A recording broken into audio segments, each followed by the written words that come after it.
ہمیشہ ایسے شخص کو چنا کرو جو آپ کو عزت دے، کیونکہ عزت محبت سے کہیں زیادہ خاص ہوتی ہے۔ زندگی جینے کے دو ہی راستے ہیں، بھول جاؤ انہیں جن کو معاف نہیں کر سکتے، اور معاف کرو ان کو جن کو بھول نہیں سکتے۔ یہ دنیا بھی کتنی عجیب ہے، ایماندار کو بے وقوف، بے ایمان کو عقل مند اور بے حیا کو خوبصورت کہتی ہے۔ تین انسان تین چیزوں سے محروم رہیں گے: غصے والا صحیح فیصلے سے، جھوٹا عزت سے، اور جلد باز کامیابی سے۔ توبہ کرنے میں تاخیر مت کرو، کیونکہ موت اچانک آئے گی۔ مشکل وقت آ جائے تو کسی کا احسان مت لو، کیونکہ مشکل 4 دن اور احسان زندگی بھر کا ہوتا ہے۔ رزق کے پیچھے اپنا ایمان خراب مت کرو، کیونکہ رزق انسان کو ایسے تلاش کرتا ہے جیسے مرنے والے کو موت۔ ذلت اٹھانے سے بہتر ہے کہ تکلیف اٹھاؤ۔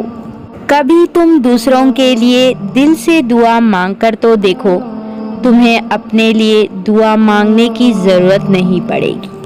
انسان کے جسم کا سب سے خوبصورت حصہ دل ہے، اگر یہی صاف نہ ہو تو چمکتا چہرہ کسی کام کا نہیں۔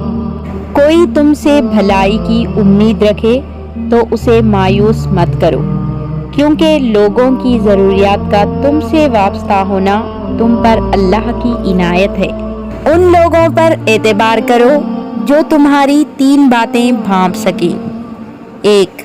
تمہاری ہنسی میں پوشیدہ درد، 2. تمہارے غصے میں پوشیدہ پیار، 3.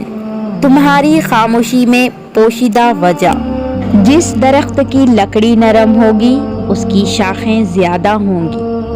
بس نرم طبیعت اور نرم گفتار بن جاؤ تاکہ تمہارے چاہنے والے زیادہ ہوں۔ سب سے زیادہ قابل نفرت وہ شخص ہے جو لوگوں میں عیب تلاش کرتا ہے۔ ہمیشہ سمجھوتا کرنا سیکھو، کیونکہ تھوڑا سا جھک جانا کسی رشتے کو ہمیشہ کے لیے توڑ دینے سے بہتر ہے۔ 3 چیزیں انسان کو اللہ سے دور کرتی ہے: 1. اپنے اعمال کو زیادہ سمجھنا، 2. اپنے گناہوں کو بھول جانا، 3. اپنے آپ کو سب سے بہتر سمجھنا۔ کسی کا ظرف دیکھنا ہو تو اسے عزت دو، فطرت دیکھنا ہو تو اسے آزادی دو، نیت دیکھنی ہو تو اسے قرضہ دو، خصلت دیکھنی ہو تو اس کے ساتھ کھانا کھاؤ، صبر دیکھنا ہو تو اس پر تنقید کر کے دیکھ لو، خلوص دیکھنا ہو تو اسے مشورہ کر لو۔